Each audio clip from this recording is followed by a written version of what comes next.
Salut à tous, c'est Yabel, j'espère que vous allez bien, moi ça va très bien. Aujourd'hui on se retrouve pour une vidéo où on va parler de koh la légende. On va essayer de faire notre All-Star idéal pour koh la légende. En gros, ce à quoi aurait dû ressembler koh la légende si les choses avaient été bien faites. Donc cette vidéo là, elle vient un petit peu terminer, elle vient terminer une série qui a duré quand même depuis pas mal de temps, ça fait 7-8 mois je crois qu'on y est dessus, et c'est pour ça, voilà, c'est la fin. Je suis assez content quand même que d'arriver pour la légende, parce que pour le coup la légende c'est l'épisode où j'ai le plus teasé, c'est pour moi la pire saison. D'ailleurs j'ai fait une vidéo il y a quelques jours pour parler du sujet, du pourquoi, du comment je déteste, enfin c'est pas que je déteste, mais j'aime pas trop la légende, je trouve qu'il y a des points qui sont terribles dans koh la légende. Mais cette fois-ci, voilà, du coup, on va essayer de dire du bien de la légende, essayer de proposer quelque chose de bien. C'est vrai que, en fait, la légende, c'est une saison qui est assez complexe, dans le sens où elle vient, c'est une saison anniversaire, en fait. C'est la seule saison comme ça, un petit peu anniversaire, où on a eu Rajampat, qui a été un renouveau, mais c'est un petit anniversaire vite fait, pour les 10 ans, voilà. On a eu koh Lanta Thaïlande, qui, pour fêter les 15 ans, la seule ambition qu'il y a eu, c'était juste de revenir en Thaïlande par rapport à la saison 1. Alors que koh la légende, voilà, c'était vraiment le All-Star des 20 ans, c'était la grosse saison que tout le monde attendait. Et au final, bon, bah, même si sur le papier ça semblait bien, bah, je trouve quand même qu'il y a beaucoup de défauts. Et en vrai, je trouve que dès le début, en fait, il y a des choses qui étaient mal parties. Honnêtement, il y a pas mal de choses qui pouvaient déjà amener vers quelque chose de négatif. Donc c'est pour ça, on a parlé du négatif dans la précédente vidéo. Maintenant, on va parler un peu plus positif. On va essayer de faire en sorte de donner une bonne saison à la légende. Donc c'est un petit peu compliqué honnêtement cette saison à prendre. J'ai fait pour moi quelque chose qui me semblait bien et qui aurait fait de cette saison, peut-être pas la meilleure, mais en tout cas une saison ultra singulière, ultra originale, une saison comme il y en a qu'une seule. Et c'est peut-être ça en fait l'objectif. En tout cas moi c'est mon objectif que j'ai avec les 20 ans, c'est-à-dire que c'est censé être une saison qui va résumer 20 ans d'émission, plus de 20 saisons, presque, ouais, je pense qu'il y a bien 23-24 saisons. Donc en fait c'est vraiment la saison un peu qui permettra de... saison apothéose en fait, voilà. Je crois qu'il y a 26 saisons si je sais pas de conneries, voilà. Il y a eu 26 saisons avant la légende, si on compte peut-être les annulés. Mais voilà, c'est la 27e, c'est l'occasion de mettre en avant les 26 premières saisons. Et c'est ce que je vais essayer de vous proposer du coup dans cette saison la légende. Surtout que le nom, en fait le nom a une grosse importance honnêtement dedans. C'est-à-dire que avec un nom comme la légende, bah t'es obligé de faire quelque chose de grandiose. Alors que si t'avais pris un nom genre la bataille des héros, un truc moins ambitieux, je pense en vrai honnêtement enfin, la saison était assez ambitieuse sur le papier. Et ouais, enfin elle était partie pour être ambitieuse, notamment au niveau du casting, où le casting, je pense qu'en termes de casting, c'est le meilleur casting de l'histoire. Y a pas à dire. Sur le papier, je parle bien évidemment. Mais ouais, c'était parti pour quelque chose de grandiose. Au final, ça n'a pas été si exceptionnel que ça, et ça a même été, je trouve, assez mauvais dans l'ensemble par rapport à ce qu'on s'attendait, parce qu'il y avait de très grosses attentes. Donc soit tu fais une saison, certes All-Star des 20 ans, mais qui n'a pas d'énormes attentes, comme ça a été le combat des héros, qui était au final un des meilleurs All-Stars, ou soit tu mets des grosses attentes, mais tu réponds présent et tu proposes quelque chose de très ambitieux de A à Z en fait. Il n'y a pas de demi-mesure. Et c'était deux possibilités. Soit on garde koh la légende et qu'on fait quelque chose de très ambitieux, soit on change le nom, on part sur quelque chose de moins ambitieux. Bon, moi je suis parti sur l'idée de rester sur la légende. Voilà, l'objectif c'était de rester sur la légende, donc c'est ce que je vais vous proposer maintenant. Donc tout d'abord, on va un petit peu se fixer quelques contraintes. Tout d'abord, deuxième temps, on va parler du casting. Ce que je ne fais jamais. D'habitude, je parle du schéma de saison avant le casting, sauf que là, je pense que c'est plus pertinent de parler du casting d'abord, et du schéma de saison par la suite, parce que vous verrez que le casting va définir pas mal le schéma de saison. Et ouais, on est parti sur quelque chose de pas mal, je pense. Donc tout d'abord, on va parler des contraintes. Première contrainte, nous on veut une saison légendaire. Voilà, on veut quelque chose de très grand. Comme dirait François Hollande, je n'ai aucune limite. Voilà, il n'y a pas de limite. C'est-à-dire que là, on peut partir en couille, il n'y a pas de souci, on peut vraiment partir en cacahuète, on peut proposer une saison énorme. Bon, voilà, on a quand même des petites contraintes, que ça soit en termes de jours, etc. Mais on peut proposer quelque chose de totalement fou. Et c'est sur quoi je vais essayer de miser, en tout cas sur cette saison, proposer quelque chose d'assez fou, ce qui va faire de cette saison une saison simple en fait, une saison qui n'a jamais eu lieu plus tôt. Ensuite, l'objectif c'est aussi que, comme c'est le All-Star des 20 ans, le All-Star qui est censé un petit peu résumer 20 années, il faut que chaque génération de koh soit représentée. C'est-à-dire que les saisons un peu plus old-gen, il faut qu'elles soient représentées, les saisons new-gen aussi. C'est-à-dire que les gens qui ont démarré koh avec le Covid en 2020, il faut qu'ils puissent s'y retrouver. De même que les gens qui ont commencé koh dès 2001 et qui préfèrent les saisons un peu plus anciennes des années 2000, là aussi il faut qu'ils soient représentés dans cette saison. Donc en fait l'objectif c'est vraiment de que chaque personne puisse être représentée dans ce All-Star, que chacun puisse un petit peu s'identifier à ce All-Star et puisse avoir ses favoris, etc. En fait, on veut une saison vraiment enfin voilà, où chacun puisse s'identifier. Et ça, c'est vraiment l'objectif. Et troisième point, bah c'est un truc assez simple, hein, c'est que je souhaite avoir au maximum 3 candidats par saison. Voilà, on va pas abuser non plus, il faut pas qu'il y ait une saison, par exemple, genre Rajampat, on pourrait facilement prendre 5-6 personnes. Voilà, on va pas prendre 5-6 personnes, de même que pas là-haut. On pourra en prendre 5-6, mais voilà, on va pas faire ça. Voilà, il faut quand même un petit peu doser sur, sur la liste des candidats à prendre. Donc on va parler du casting avec les 10 premiers noms du casting. Voilà, on va parler des 10 premiers noms, des candidats que j'ai gardés et des candidats que j'ai enlevés. Et donc tout d'abord, première liste des candidats que je garde. Donc j'ai mis Kumba, Clémence, Jade, Christelle, que je garde. Voilà. Freddy, Patrick, que je conserve également. Sinon pour ces 10 premiers candidats, eh bien, qui correspondent un peu plus aux saisons anciennes, vous l'avez peut-être compris, eh bien, il faudra que je mette 4 autres noms supplémentaires sur ces candidats un peu plus anciens. Bon, voilà, on est sur une saison très ambitieuse, on veut que ça représente le koh-lanta de l'époque. Donc, par exemple, pour ces candidats un peu plus old-gen, voilà, on a très clairement Jade, Christelle, qui représente les gagnantes des Pagonjing un petit peu. On a Kumba qui est quand même une grosse candidate, surtout sa saison 2012 qui est excellente. Clémence, la double gagnante, on est un petit peu obligé de la prendre. Freddy, ça serait cinquième saison, mais pour moi c'est obligé de le prendre. Et Patrick, hein, qui est le pad, voilà, là aussi, voilà, c'est des candidats un petit peu obligatoires à prendre. Et parmi les saisons un peu plus old-gen, on a d'autres candidats aussi que j'aurais bien voulu voir. Voici la liste. Donc nous avons notamment Christina chez les femmes que je souhaite rajouter. Certes, ça fait une gagnante en plus, ça fait déjà 4 gagnantes féminines, ce qui est assez énorme. Mais en vrai, voilà, en fait, j'étais surpris de pas avoir vu Christina dans ce casting. Et pour moi, limite, si je dois choisir entre Christelle et Christina, je préfère Christina. Voilà, donc moi, Christina, je la conserve. Pour moi, elle mériterait de revenir. Et j'espère qu'elle pourra revenir parce qu'honnêtement, que ça soit son All-Star en 2010, qu'elle aurait pas dû faire, tout simplement, à son All-Star en 2014, où elle était pas mal, mais qu'il y a eu, enfin voilà, très clairement, toutes les femmes se sont fait éliminer une par une, donc Christina, ça a été la dernière quand même, c'est pas mal.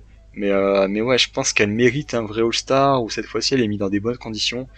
Et ouais, parce que pour moi, enfin quand même, la meuf a remporté 7 épreuves en une saison, c'est la record woman d'épreuves, c'est juste, voilà, elle est très très forte.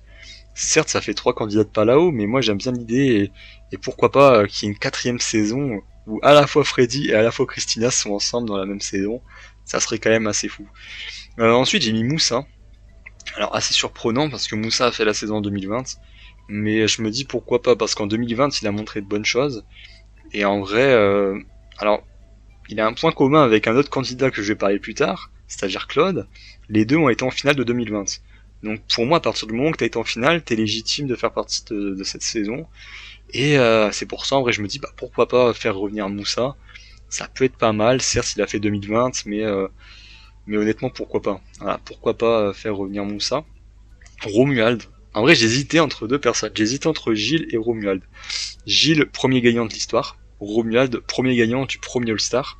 Je suis plutôt parti sur Romuald, qui je pense est un peu plus en meilleure condition physique. Si je fais venir Gilles, je pense que ça peut être assez compliqué pour lui, et il pourra se faire éliminer très tôt, alors que Romuald, il y a une vraie opportunité d'aller un peu plus loin, donc oui, Romuald, pour moi, c'est un bon choix. Et Mohamed, enfin voilà, qui a fait un All-Star raté, mais on n'oublie pas quand même le Mohamed de 2005. C'est un candidat ultra emblématique, il nous a montré, je pense que rien que dans, voilà, le moment de la chèvre, je pense que c'est un des top 3 moments les plus emblématiques de koh, donc là aussi, on est un petit peu obligé de les faire revenir. Ce qui fait 3 candidats de Pacifique, 3 candidats de Palau. Je sais, c'est pas mal, c'est beaucoup. Pas de candidats des saisons 1 et 2. Je sais, là aussi c'est un parti pris, mais je pense qu'on est sur quelque chose de pas mal. Et si vous l'avez vu, si vous vous êtes rendu compte, bah voilà, on est sur des candidats old gen, des candidats des années 2000. Et c'est pour ça que j'ai décidé de créer une tribu old gen. Voilà, la tribu rouge, la tribu des old gen, voilà, l'ancienne génération, histoire que tous les téléspectateurs qui ont regardé Koh-Lanta à l'époque puissent s'approprier cette tribu. Ça sera peut-être leur tribu préférée. En même temps, il y a des très beaux noms, honnêtement, et elle est quand même assez vénère, cette tribu. Franchement, elle peut être assez forte. Donc voilà, la tribu Old Gen, la première tribu de Koh-Lanta, la légende. Deuxième tribu. Bon là, vous savez, hein, voilà, on n'est pas sur la Old Gen, on est sur le Golden Age, voilà, l'âge d'or de Koh-Lanta. Et là, on a eu beaucoup de changements. C'est peut-être là où il y a le plus de changements. C'est-à-dire que je fais venir Claude, pour moi c'est logique. Hugo, en vrai, je pense que c'était un des derniers noms à cocher, mais il me fallait quand même un gagnant de cette période-là, un petit peu une période un peu dorée de Koh-Lanta. Donc Hugo, qui est présent. Karima, bah, j'étais obligé parce que honnêtement Karima dans Thaïlande est extrêmement forte. Et Candice de Koh-Lanta l'île au trésor, qui est dans l'âge d'or. Hein. Bon, je sais pas ce qu'il fout dans l'âge d'or, mais voilà, je l'ai mis dans l'âge d'or. Candice, malheureusement, oui, bah, en vrai, là, dans son All-Star en 2018, elle est tombée dans la mauvaise tribu, donc pour moi, elle mérite de revenir quand même. Même si son All-Star, la légende est ratée, bah, elle est légitime à revenir quand même. Donc ça, c'est les 4 noms que je coche. C'est-à-dire qu'il y a beaucoup de candidats que je ne prends pas dans cette période-là. C'est-à-dire que tout ce qui est Phil, tout ce qui est même Namadja, enfin, en vrai, Namadja serait plutôt réserviste, je pense, dans cette liste. Tout ce qui est Phil, tout ce qui est Laurent, tout ce qui est Teoura, ne viennent pas. Pour moi, Teoura ne mérite pas forcément de revenir parce que, voilà, il a fait, avec ses histoires de collier, là, pour moi, il mérite pas de revenir. Certes, c'est une légende, mais il est venu un an plus tôt et il a pas performé de ouf, donc, pour moi, le fait de reprendre 2 candidats de l'île des héros parmi les anciens, 2 candidats de l'île des héros qui sont Claude et Moussa qui ont été en finale, je pense que c'est une bonne idée, voilà. Du coup, je fais revenir Hugo qui représente un petit peu les gagnants de cette période-là. On a du coup Karima, Candice et Claude. Concernant les candidats restants, alors là, je vous dis, je me suis fait plaisir. Franchement, je me suis un petit peu régalé. J'ai proposé quelque chose d'assez vicieux et je pense que cette tribu-là, en termes de divertissement, ça serait vachement fort. Voici les candidats que je fais venir par la suite. Donc au niveau des femmes, tout d'abord, il y a Patricia, Chantal et Beryl que je fais revenir. Alors Beryl, assez surprenant, mais en vrai, c'était soit elle, soit Marine ou Aurélie de 2010. Mais comme je fais revenir Philippe de 2010, Martin de 2011 et Marc de 2000 de joueur, bah, je pense que Beryl c'était pas un mauvais choix. En plus c'est un profil sportif, c'est un petit peu voilà, c'est un petit peu la venue surprise d'une candidate, mais c'est un petit peu comme Alix hein, qui est venue dans la légende, on s'y attendait pas forcément, au final elle a été assez forte. Donc on peut avoir cette idée là avec Beryl, sachant que Beryl est quand même une candidate qui avait un potentiel sportif, c'est certain. Et en plus voilà la rivalité Candice Beryl qui peut continuer. Pareil là, je me suis régalé, j'ai pris Patricia, j'ai mis Martin. Alors là la petite là aussi, hein, c'est une relation assez particulière entre les deux. À un moment alliés, à un moment ils se sont tirés dans les pattes. Bref, c'est quand même assez spécifique. Chantal, qui pour moi mérite de revenir après ce flop de 2018, mais elle a été blessée à la main en 2018, donc pour moi, voilà, elle mérite. En plus, c'est vraiment une légende pour le coup, elle. De même Patricia aussi, c'est quand même une sacrée candidate, hein, qui pareil n'a pas eu son All-Star vraiment mérité en 2012. Marc, mais c'est une légende, hein. Marc vraiment, je trouve que ça serait une super idée de le faire revenir. Là, c'était un petit peu compliqué, hein. Honnêtement, Marc, est-ce qu'il pourrait réellement revenir parce que niveau production et tout, c'est un petit peu tendu. Bah, je sais pas, mais en tout cas, moi, je suis parti du principe que Marc, voilà, je me suis mis aucune limite. Voilà, comme j'ai dit, il n'y a pas de limite. Du coup, Marc revient, Philippe revient, histoire d'avoir une rivalité Claude Philippe, voilà la grosse rivalité qui pourrait surgir. Ah ça serait fou. Ah, franchement là ça serait fou là. Cette tribu là en tout cas me hype pas mal. Et Martin qui pour moi mérite plus de revenir qu'un Laurent ou qu'un Théoura. En tout cas il y a plus d'enjeux à faire revenir. Même si en vrai Laurent je comprends qu'il soit revenu, c'est un très bon candidat et en plus c'est plus qu'un candidat, c'est un personnage télévisuel hein, maintenant.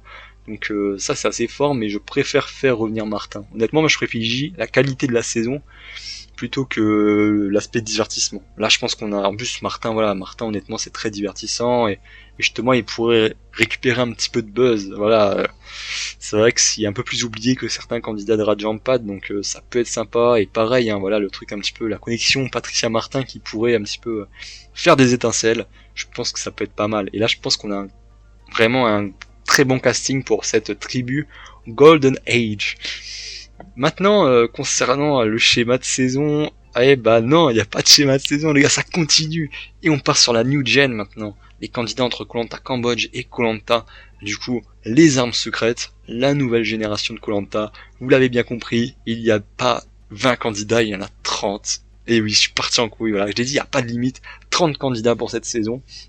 On vise quelque chose de très grand. Honnêtement, là, on vise quelque chose de très ambitieux. Et je suis très content, franchement, de vous proposer ce casting. J'ai travaillé dessus quand même depuis pas mal de temps. Honnêtement, ça fait 8 mois là que la vidéo elle est prête, là, que j'attends juste le moment de pouvoir la sortir. Donc ça fait vraiment plaisir.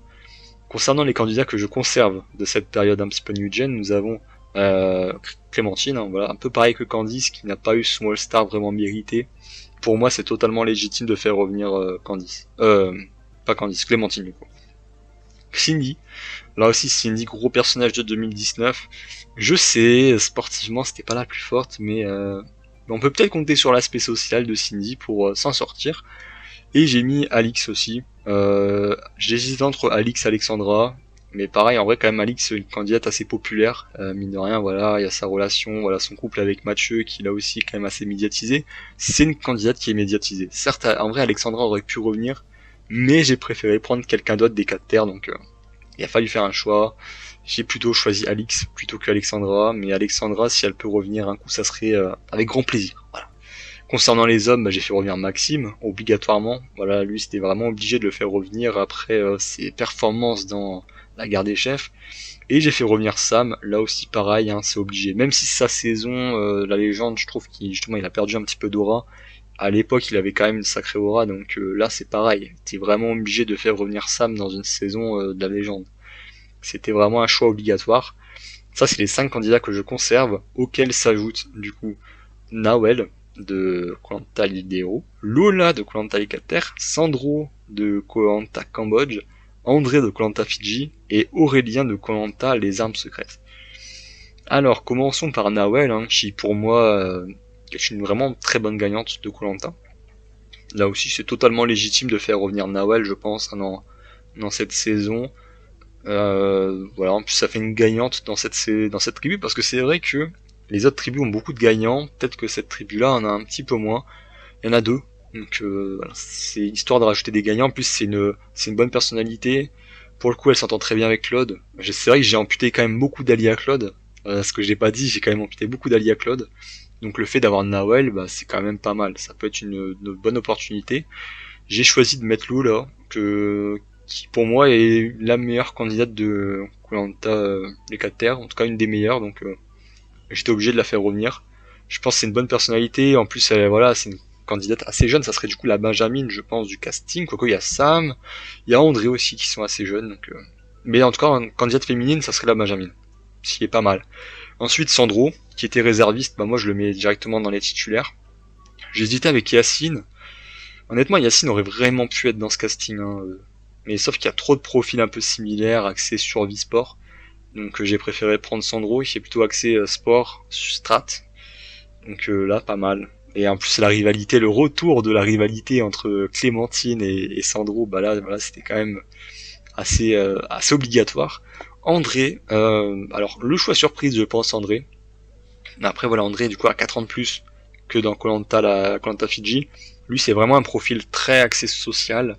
Sportivement, il peut être assez intéressant. Il pourra apporter quelque chose qu'il n'y a pas dans ce All-Star. En tout cas, il y a très peu. Voilà, un profil très puissant.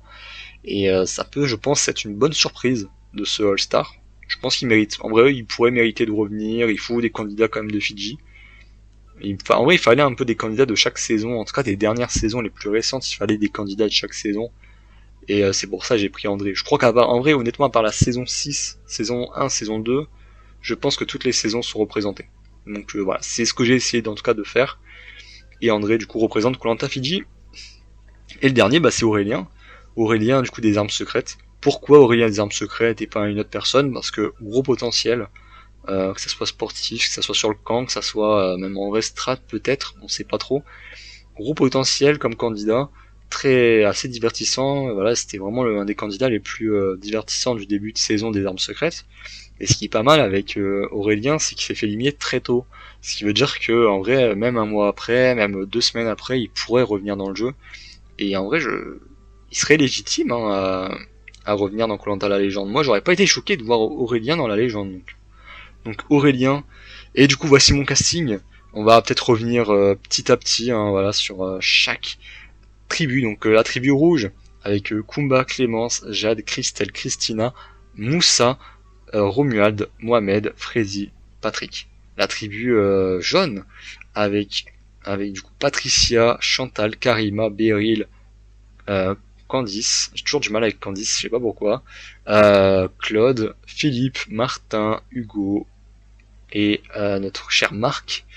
Et concernant la tribu bleue, la tribu New Gen, nous avons Clémentine, Cindy, Nawel, Alix, Lola, Sandro, André, Maxime, Sam et Aurélien. Voici, du coup, mon casting de 30 candidats. Ce qui m'a fait un petit peu penser vers 30 candidats, en vrai, ça peut paraître beaucoup, mais ce qui me fait pencher vers ça, c'est le fait que la saison 50 de Survivor, il parlait même de 50 candidats, je crois. Si je dis pas de conneries, il parlait vraiment de mettre 50 candidats dans une saison. Et je me suis dit, ça peut être sympathique, honnêtement, de faire quelque chose, peut-être pas 50, mais en vrai 30, je pense que c'est pas mal. Ça peut être une vraie possibilité. On sait qu'ils ont tendance à faire augmenter les castings, donc pourquoi pas, dans cette situation-là, faire augmenter le nombre de candidats, surtout que c'est une saison spéciale, ce qui fait que n'importe quel candidat sera un petit peu perdu dans ce schéma-là, avec du coup 3 tribus de 10, ce qui est quand même assez fou en vrai. C'est assez énorme, tout le monde sera un petit peu perdu dans cette situation-là, surtout qu'il y a pas mal de rebondissements, dont je vais parler du coup maintenant. Donc on part sur un schéma de saison à 40 jours, voilà. C'est Koh-Lanta, on dit souvent 40 jours, 18, allez 40 jours, 20 candidats, un survivant. Et bien là, voilà, on est sur du coup 40 jours, 15 épisodes, voilà, du coup 40 jours qui vont tenir sur 15 épisodes, donc il faudra éliminer les gars, dites-vous, il faudra éliminer 29 personnes en 15 épisodes. Je vous le dis, ça va être très sportif comme saison. 30 candidats, du coup divisés en 3 tribus selon les aires de Koh-Lanta. C'est-à-dire que les personnes qui ont commencé Koh-Lanta avec Koh-Lanta la guerre des chefs ou Koh-Lanta l'île des héros pourra un petit peu se référer à la tribu des nouveaux, voilà, la tribu New Era, sachant qu'il y a quand même un Moussa qui est dans la tribu des anciens et Claude qui est dans la tribu intermédiaire. Donc chacun en vrai pourra vraiment s'y retrouver, je pense, dans ces tribus, et chacun pourra avoir sa tribu préférée. Et c'est ça qui était vraiment l'objectif à travers du coup cette saison. Autre point, donc première fois que j'en parle aussi dans ces changements de All-Star un petit peu, c'est de choisir un autre lieu de tournage. Alors voilà, j'ai rien contre la Polynésie française, mais sauf que le lieu a été pourri dans le sens où il y avait des habitations à côté. Il y a Théoura, frère, c'était son île. En fait, c'était vraiment là où il habitait, limite Théoura. Donc en vrai, je trouve que c'était un petit peu abusé. Et il y a eu tellement d'histoires que là, l'objectif c'est vraiment d'avoir des îles en fait qui sont un petit peu isolées, un peu comme toutes les autres saisons. Pourquoi pas faire une saison dans les îles Marquises? En vrai, c'est une possibilité. Pourquoi pas directement aller un an plus tôt aux Philippines? Je sais qu'il y a le contexte du Covid, mais en vrai, il y a moyen de trouver quelque chose. Ils ont fait les armes secrètes, donc ils pourraient très bien faire quelque chose dans le même délire. Même si tu restes en Polynésie, au moins une île, voilà, qui est un peu plus isolée. Et autre point assez important, bon en vrai qui est assez logique parce que pour le coup avec 30 candidats c'est pas possible de mettre quelque chose en place comme ça. Il y aura pas d'île de la rédemption les gars. Ah non, on enlève ça. Ah c'est au revoir. Vraiment, on en a pas besoin. Et en fait il y a tellement de candidats que c'était pas possible de faire une île de la rédemption. Concernant le schéma de saison, 15 épisodes, et l'épisode 1 va être très important, c'est le premier épisode, il va être grandiose, tout feu tout flamme, tout ce que vous voulez. Épisode 1, c'est un épisode en individuel, c'est-à-dire qu'il y a 3 épreuves d'immunité. Une pour la tribu Old Gen, une pour la tribu New Gen et une pour la tribu intermédiaire. Ça fait 3 épreuves, ça fait 3 conseils, et Et du coup, en fait, cet épisode-là, c'est pas vraiment un épisode en équipe. En vrai, j'ai un petit peu menti quand je disais il y avait deux tribus de 10. Là, on est un peu sur trois camps. Trois camps de 10, où il y aura une personne qui sera sacrifiée avant de mettre en place le jeu de tribu, c'est-à-dire jaune contre rouge contre bleu. Là, c'est les jaunes qui s'affrontent entre eux, les rouges qui s'affrontent entre eux, et les bleus qui s'affrontent entre eux. Ce qui fait que, à la fin de l'épisode, on a trois immunités, on a trois conseils, et on a trois éliminations. Enfin, on a trois conseils. On n'a pas trois conseils, mais on a enfin, on a un conseil où il y aura trois éliminations. Ce qui fait qu'on descend directement à 27 candidats, 3 candidats en moins. Je vous le dis, cette saison, ce sera très expéditif. Dans le sens où, en fait, les candidats, on les connaît déjà, donc ça sert à rien de faire une saison, là, oh, on va aller construire une cabane, on va aller chercher de l'eau, etc. Des moments un petit peu... Enfin, voilà, en fait, on veut une saison qui est expéditive, une saison qui montre le meilleur de Koh-Lanta. Donc en vrai, pourquoi pas la cabane, pourquoi pas l'eau, mais les petits moments en mode on va chercher des bulots, on va chercher des trucs comme ça, on s'en fout un petit peu. Nous, ce qu'on veut, c'est épreuve, strat, voilà, tout ce que tu veux, les conseils, le divertissement, voilà, c'est ça en fait. On veut pas s'ennuyer. Et cette saison-là, vous inquiétez pas, on va pas s'ennuyer. Épisode 2, eh bien, la phase en équipe peut vraiment démarrer cette fois-ci. Du coup, on a 3 tribus de 9. L'équipe perdante du jeu de confort va participer à une épreuve éliminatoire.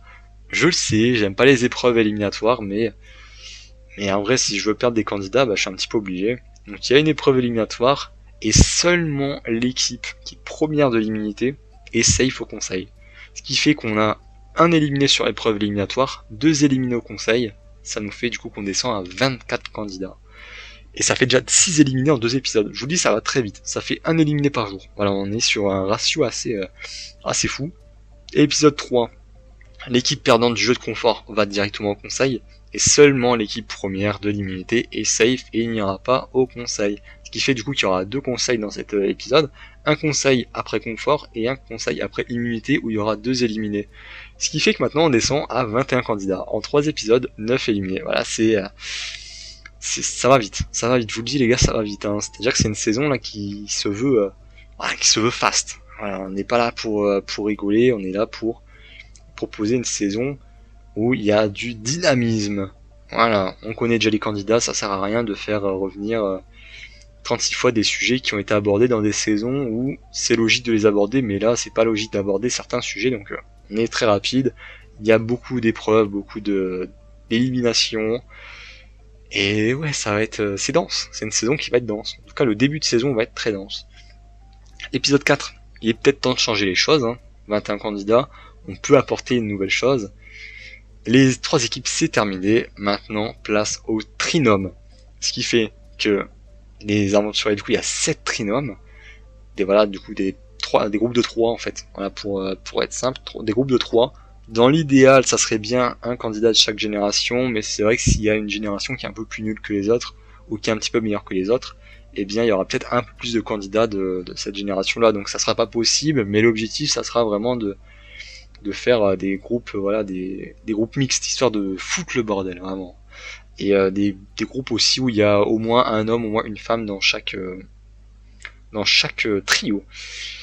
Et ce qui amène du coup à 3 personnes qui remportent l'immunité, et ce qui amène surtout à 3 candidats qui seront éliminés au conseil.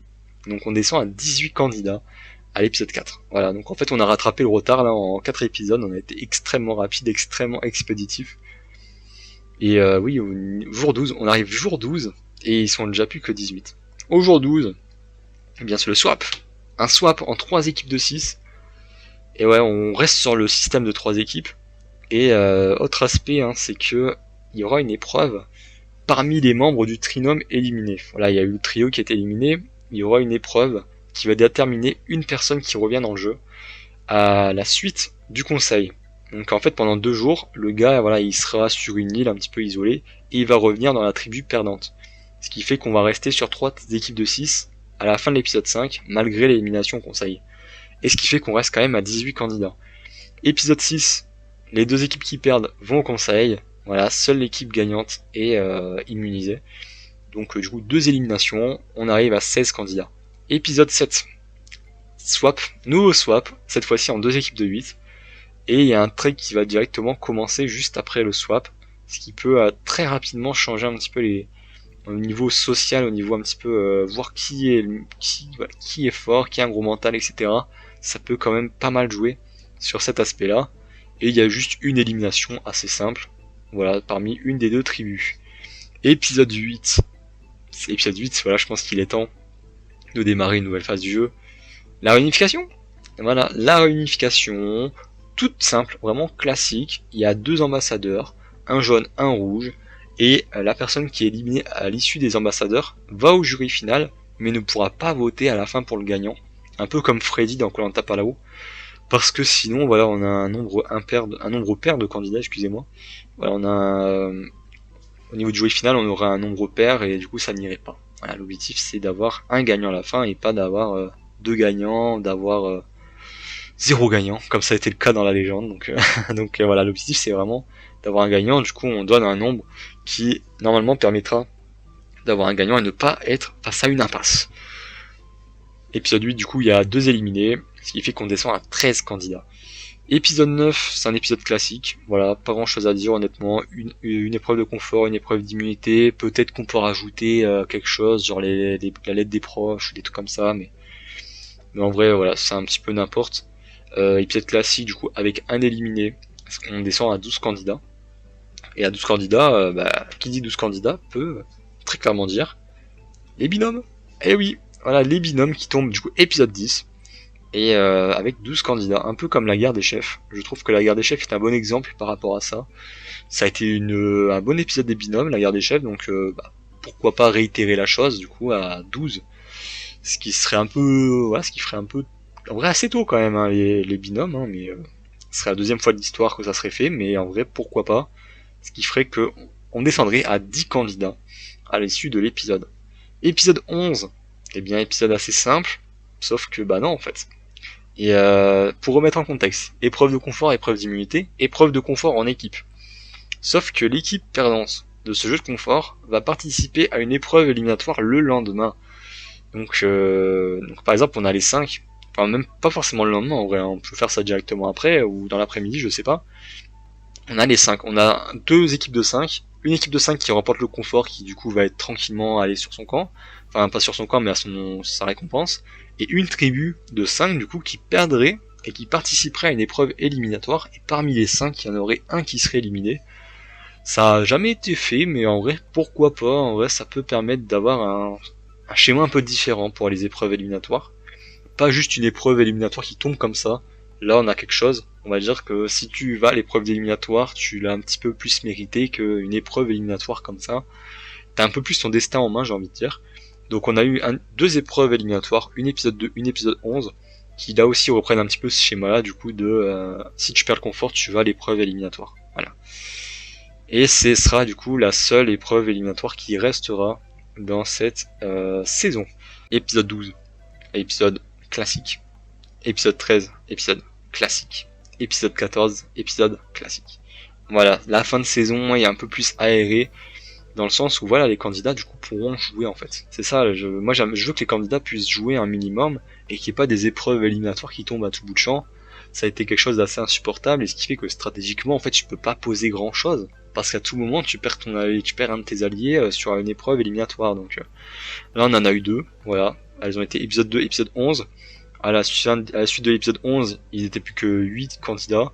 À 8 candidats, tu peux encore faire des stratégies. Même à 9 candidats, tu peux encore faire des stratégies. Donc voilà, je trouve que c'est des épreuves, limite c'est les endroits les moins dérangeants pour faire des épreuves éliminatoires, je trouve, à ces moments-là. Donc voilà, il a fallu en faire, je suis désolé, j'aime pas ça, vous aimez pas ça, mais il a fallu en faire. Ce qui fait qu'à la fin de l'épisode 14, on arrive à 5 candidats. On a donc une finale à 5. Vous savez, j'adore ça. En vrai, c'est pas que j'aime pas les épreuves à 5. Enfin, les finales à 5. C'est pas que j'aime pas ça. C'est juste que j'aime pas le format actuel des finales à 5. S'il y a une finale à 5, c'est pas ça qui me dérange, c'est le fait qu'il y a 2 éliminés à l'épreuve d'orientation, et que c'est une finale assez classique au final, et on a une double élimination sur une épreuve, ce que je trouve assez abusé. En vrai, on râle sur les épreuves éliminatoires, mais l'épreuve d'orientation est une double épreuve éliminatoire. Voilà, faut quand même en parler de ça. Donc c'est quand même assez chaud, et moi j'aime pas trop ça en fait. Donc du coup je propose quelque chose de différent. Finale à 5, il n'y a pas de surprise sur ça. Les 3 premiers qui ont trouvé un poignard vont sur les poteaux. Voilà, ça c'est classique. et ils devront décider de l'identité du 4e finaliste sur les poteaux par un conseil. Donc du coup le soir même il y a un conseil où les 2 personnes qui n'ont pas trouvé de poignard sont en danger et une des 2 sera éliminée. Une des 2 ira en finale avec les 3 autres. Et en fait on est un petit peu sur le schéma du totem maudit, avec du coup les poteaux à 4 et une finale à 3. Voilà, on a une finale à 3. Vous on fait ça une saison avant, mais en vrai je pense que ça peut être pas mal de faire ça, voilà, un petit clin d'œil pour les 20 ans, hop on fait une finale à 3. On innove un petit peu quand même, on reprend ce qui a été fait dans le passé et les meilleures choses du passé, mais on innove quand même un petit peu, du coup avec cette finale à 5, qui reprendrait presque le même schéma que celle du totem maudit, du coup qui est la saison suivante. En vrai c'est pas déconnant je trouve. On a les poteaux à 4, on a du coup une personne qui sera sacrifiée au poteau, une finale à 3, où 11 membres du coup vont décider du gagnant. Et c'est pour ça que je disais, en fait, je voulais pas avoir 12 membres dans le jury final, parce que s'il y en a 4 qui votent pour une personne, 4 qui votent pour une personne, 4 qui votent pour une autre personne, on est sur une impasse. Là, dans tous les cas, même si ça fait 4, 4, 3, eh bien, la personne, du coup, qui a 3 votes pourra choisir entre une des 2 personnes qui gagne. Et du coup, on aura un gagnant, on aura bien un gagnant dans Koh-Lanta, du coup, dans Koh-Lanta la légende. Voici le schéma de saison que je vous propose, du coup. Dites-moi ce que vous en pensez. En vrai, peut-être que vous n'êtes pas forcément fan de ça. Peut-être qu'il y a trop de candidats, peut-être que c'est trop expéditif à certains moments et peut-être un peu trop calme à d'autres moments. Mais honnêtement, c'est assez compliqué de proposer des choses, à part des épreuves éliminatoires, en vrai, qui permettent de perdre 2 personnes sur une épreuve, enfin sur un épisode. C'est soit les binômes, soit des épreuves éliminatoires, soit les ambassadeurs, mais c'est rare qu'il y a d'autres possibilités en fait. Donc j'étais un petit peu obligé d'être expéditif, notamment sur le début, où il y a eu beaucoup d'éliminés. Donc, mais voilà, il fallait faire un vrai. Et en vrai, quand il y a trop de candidats, après c'est chiant. Donc, à la rigueur, on commence avec beaucoup de candidats qui partent quand même assez vite. Mais par la suite, c'est un peu plus calme. Et même en fin de jeu, voilà, il y a vraiment des possibilités de strat. Donc voici mon schéma de saison. Voici mon casting. Voici ma saison Koh-Lanta la légende. J'espère que ça vous a plu. Voilà, c'était le dernier All-Star. Donc la question c'est qu'est-ce qu'on fait ensuite? Qu'est-ce qu'on fait ensuite? Et du coup, ce que je vous propose, c'est au mois de mai, enfin, plutôt fin mai en vrai. Rendez-vous en fin mai pour que je vous propose mon All-Star parfait, notamment le casting. On va surtout parler casting pour ce All-Star parfait, twist casting. Voilà, un peu comment ça va se dérouler. Du coup, ce serait le All-Star idéal pour 2026. On sait, voilà, 2026, ça serait les 25 ans. Donc ça serait le moment opportun pour faire un All-Star. Et c'est du coup ce que je vais essayer de vous proposer avec du coup mon All-Star parfait pour 2026, en tout cas le All-Star sur lequel j'ai réfléchi depuis très longtemps et à qui je suis persuadé pourrait être une très très bonne saison. Donc voilà, on se retrouvera du coup en mai pour ça. J'espère que cette petite arc là, voilà, rénover les All-Stars vous aura plu. J'espère que ces 2 vidéos Koh-Lanta la légende vous auront plu. Prochaine vidéo, je pense que ça sera du coup le débrief de la réunification de Koh-Lanta, le retour des 4 terres, la revanche des 4 terres. Et les vidéos suivantes, je sais pas forcément trop ça sera sur quoi. Peut-être on va parler de Koh-Lanta Nicoya enfin, parce que ça fait depuis longtemps que je dois en parler et que j'ai toujours pas parlé. Ça fait limite 2 mois que je dois faire une vidéo, j'ai toujours pas fait, donc faudra que je m'active sur ça. J'espère que cette vidéo vous aura plu, un peu plus long que les autres, mais ouais, voilà, c'était quand même un gros morceau sur lequel je me suis attaqué. C'était Yabeille, ciao ciao.